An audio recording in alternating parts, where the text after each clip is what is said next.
Welcome to SpatialCell AI, transforming spatial transcriptomics from spot level to single-cell resolution. Traditional Visium averages multiple cells per spot, masking individual cell insights. SpatialCell AI uses AI to identify cell types, cell morphological features, and allocate expression to individual cells. Result? True single-cell spatial data with unprecedented cellular detail. Today we'll demonstrate the complete workflow, from data selection through our AI analysis pipeline to interactive visualization and data download. Let's start with a colorectal cancer example. Here we are on the 10x Genomics website, looking at a perfect example for our demonstration: the characterization of immune cell populations in the tumor microenvironment of colorectal cancer using high-definition spatial profiling. This is a Visium HD dataset. You can see this dataset studies immune cell populations in colorectal cancer, which contains multiple cell types that are often averaged together in traditional spot-level analysis, exactly the type of complex tissue sample that benefits tremendously from single-cell resolution analysis. Now let me scroll down to show you exactly which files we need for SpatialCell AI analysis. Looking at the Input Files section, you can see all the components that 10x provides. For our SpatialCell AI platform with HD Visium data, we need two key downloads. First, here's the high-resolution tissue image, the microscope image BTF file. This contains the detailed histological information that our AI algorithms will analyze to identify individual cell boundaries and morphologies. And here's the binned outputs file. This contains our gene expression count matrix organized by different resolution bins that will be transforming to single-cell resolution. Let me download these files and show you the structure. Here's the BTF tissue image file in my local directory. This massive 11 gigabytes file contains all the high-resolution morphological detail we need. Now let's look inside the binned outputs folder. You can see it's organized by different spatial resolutions. For this tutorial, we'll be using the 016 micrometer folder, which provides 16 micrometer resolution, perfect for demonstrating our transformation capabilities. Inside the 16 micrometer folder, here are the key files we'll upload to SpatialCell AI. The filtered feature matrix folder containing the standard 10x format with barcodes, features, and matrix files, and will also include the filtered feature matrix.h5 file. This is our gene expression count matrix in HDF5 format. And crucially, here's the spatial folder containing the high-resolution and low-resolution tissue images, the tissue positions file that maps each spot to its physical location, and the scale factors file. These spatial files are essential for our AI to understand the tissue architecture and precisely allocate gene expression to individual cells. Here we are at SpatialCell.tech. You can see our clean, intuitive interface designed specifically for spatial transcriptomics transformation. I'll click Start New Analysis to begin our project. This takes us to the analysis workflow where we set up our new analysis project. Currently, our platform supports Visium and HD Visium for human, mouse, and zebrafish. First, I'll give our project a descriptive name. Now for the analysis configuration. This is where we tell the platform exactly what type of data we're working with. For platform, I'm selecting HD Visium since we're using the high-definition Visium data we just downloaded. And for resolution, I'm selecting 16:0 to match the 16 micrometer resolution data we prepared from our downloaded files. For staining method, I'm choosing H&E staining because our BTF tissue image uses standard hematoxylin and eosin staining, not immunofluorescence. Now for analysis type. This determines how our AI processes your data. We offer two processing modes. Basic processing mode uses morphology-guided deconvolution based on spatial proximity and cell shape features. It's optimized for HD Visium data like ours, leveraging high-resolution morphological information for excellent results. Advanced processing mode incorporates cell-type-specific marker genes to guide the deconvolution process.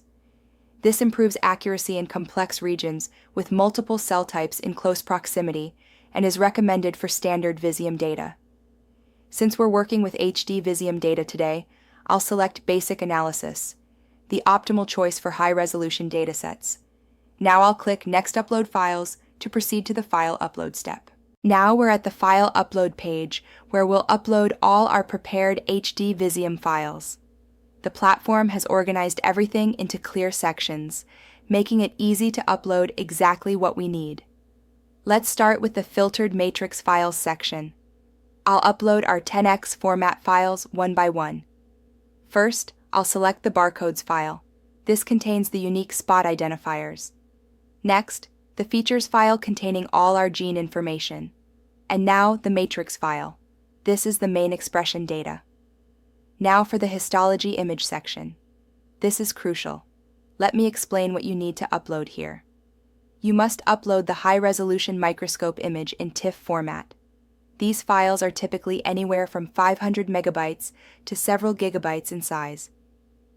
Accepted formats are TIFF or BTF image files. A critical warning here: never upload the small preview image, which is usually only around 20 megabytes. This simply won't work for our analysis. Here's our massive BTF tissue image file. Notice it's 11 gigabytes, not the small preview version. This file contains all the detailed morphological information our AI needs to identify individual cells. Because of the large size, this upload will take some time to process. Next, let's move to the spatial data section. I'll select our H5 matrix file. This is the filtered feature matrix in HDF5 format that we saw earlier. Now for the positions file, I'll upload the tissue positions file in Parquet format. Accepted formats are CSV or Parquet positions file. This contains the precise spatial coordinates for every spot on our tissue. Next, the tissue reference section where we upload the supporting image files. First, the high-resolution image, this PNG version of our tissue, then the low-resolution image, a smaller version, and then the scale factors JSON file. This critical file tells our algorithms how to properly scale and align everything spatially. All our files are now uploaded and validated. Now I'll click Next Start Analysis to begin the transformation process. Now we move to the Start Analysis page. All we have to do is click on Start Workflow to begin the transformation process. You can see the analysis pipeline with steps from 0 to 7 that our AI will execute. This comprehensive process can take from 6 hours to 30 hours to complete, depending on your data complexity and tissue size. The great advantage is that users can monitor in real time which steps have been completed and track the overall progress throughout the analysis. After completion, you will receive an email notification confirming that your analysis is finished, so you don't need to constantly check the platform.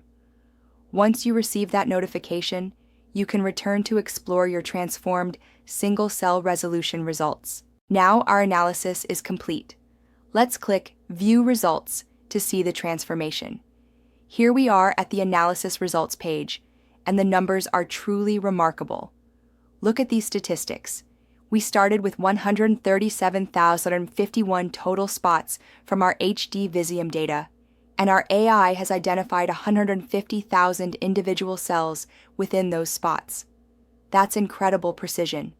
We've gone from spot-level approximations to identifying more individual cells than we had spots. We can also see 18,000 total genes detected, with an average of 1.09 cells per spot. This demonstrates the power of our AI algorithms. They don't just divide spots arbitrarily, but actually identify the real cellular architecture within each spot based on morphological analysis and spatial patterns. Now let's look at the Spatial Transcriptomics transformation comparison. On top, you see the spot-based analysis input. This is your traditional spot-level view with the Louvain clustering showing broad regions. And below, here's the cell-based analysis output, the same tissue section, but now showing true individual cells. Notice how the resolution is dramatically improved. You can see the precise spatial organization of different cell types, including epithelial cells, immune cells, stromal cells, and many other specialized cell populations that were previously hidden within the average spot data. Now I'll click Start Interactive Visualization to explore these results in detail. Note that sessions are limited to 10 minutes, but you can restart by clicking the button again. Now let's dive into our powerful Spatial Transcriptomics Explorer. This is where you can truly appreciate the cellular resolution we've achieved.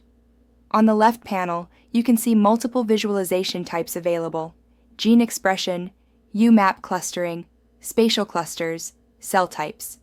Now I'll switch to cell types view. This is highly interactive. You can see the comprehensive legend on the right showing all the different cell types we've identified, from epithelial cells to various immune populations. Each cell type is color-coded for easy visualization. Notice I can hover over individual cells to see detailed information, the exact cell type, and its spatial coordinates. I can also zoom into specific regions by selecting an area. Watch as I zoom into this region with high cellular density. You can see individual cells clearly separated and properly classified. Below the visualization, we have cell type information, showing detailed statistics. You can see the exact number of cells per type. Now let me switch to Spatial Clusters view. This is equally interactive. I can select which clusters to show or hide using the cluster selection panel. You can see clusters 0 through 16, each representing spatially coherent regions with similar expression patterns. When I hover over cluster regions, I get specific cluster information and coordinates. I can also zoom into specific clusters to examine their cellular composition in detail. The cluster information panel below shows the number of cells in each cluster. This helps identify major tissue structures versus specialized niches. Next, let's look at UMAP clustering. This provides a dimensionality reduction view of our cellular data. Each point represents an individual cell, positioned based on gene expression similarity. You can see distinct clusters representing different cell types. This UMAP view is also fully interactive. I can show or hide specific clusters using the cluster selection, hover over individual cells to see their information, and zoom into specific regions of interest. This helps understand the transcriptional relationships between different cell populations in our tissue. Now let's explore one of the most powerful features, gene expression visualization. This allows us to examine any of the 18,000 genes we detected at true cellular resolution. Here you can see we have a drop-down to Select Gene from our complete gene catalog. For this demonstration, I'll choose MUC1, a mucin gene that's highly relevant in colorectal cancer research. Below the visualization, we have comprehensive expression statistics showing detailed quantitative information. Number of cells actually expressing this gene, 115,812. This means about 77% of our identified cells show detectable MUC1 expression. Incredibly valuable information for understanding tissue biology. You can see exactly which individual cells are expressing MUC1 and at what levels. The color scale on the right shows expression intensity, with deeper color indicating higher expression. When I hover over individual cells, I can see the precise gene expression level and spatial coordinates. I can also zoom into specific regions to examine expression patterns in detail. Watch as I select this high expression area. You can see the individual cells and their varying expression levels clearly resolved. The ability to examine any gene from our 18,000 plus gene catalog at this cellular resolution opens up tremendous research possibilities that simply weren't feasible with traditional spatial transcriptomics approaches. In addition to our powerful interactive visualization, you can download all the transformed data for further analysis. You can see I've clicked the Download Results button, and the platform is now downloading all our cellular resolution data. This download contains exactly the same file structure as standard Visium data, but with a crucial difference. Everything is now based on individual cells, rather than spots. The barcodes file now contains cell identifiers instead of spot identifiers, giving you true single-cell resolution data in the familiar 10x format. The download can take some time depending on the data size, but once complete, let me show you what we get. Here's our downloaded output folder containing all the standard Visium files, but transformed to cellular resolution. You can see we have all the familiar components: the H5 file, features, barcodes, and matrix files. But additionally, we get some powerful new files that are unique to SpatialCell AI. Here's the markers folder containing cell type marker genes. These CSV files identify the specific genes that characterize each cell type we've discovered. For example, the 100markers.csv file shows the top marker genes for different cell populations. And here's a critical file, the metadata folder containing cell metadata CSV. This file contains all the cell type annotations and spatial coordinates that we'll use to integrate with our analysis in Jupyter Notebook. Now let me demonstrate how to use this data in a Jupyter Notebook for advanced analysis. Here we are in Jupyter Notebook with a pre-configured environment titled Converted HD Visium to Single Cell Level. Let me show you how to load and analyze our SpatialCell AI results. First, I'll import all the necessary libraries, Scampi for single-cell analysis, Pandas for data manipulation, and other essential packages for spatial transcriptomics analysis. Now I'll load our SpatialCell AI data using the standard Scampi function, but notice that this data now represents individual cells, not spots. You can see we have 149,996 observations. These are our individual cells identified by the AI. Next, I'll load the metadata file from our downloaded results. This contains all the cell type annotations and additional information for each cell. Looking at the cell metadata, you can see it contains detailed information for all 149,996 cells, including cell types, spatial coordinates, and other analytical results. This data has 18 columns of comprehensive cellular information. Now I'll integrate this metadata into our AND-data object. This adds the cell type annotations to our spatial data structure. Now for the exciting part, visualization at cellular resolution. I'll create a spatial plot colored by cell type. This is the same tissue we started with, but now every point represents an individual cell with its precise cell type annotation. The legend shows all the different cell types we've identified. This level of detail was completely hidden in the original spot-level data. I can also visualize specific cell types. Let me create a plot showing only goblet cells.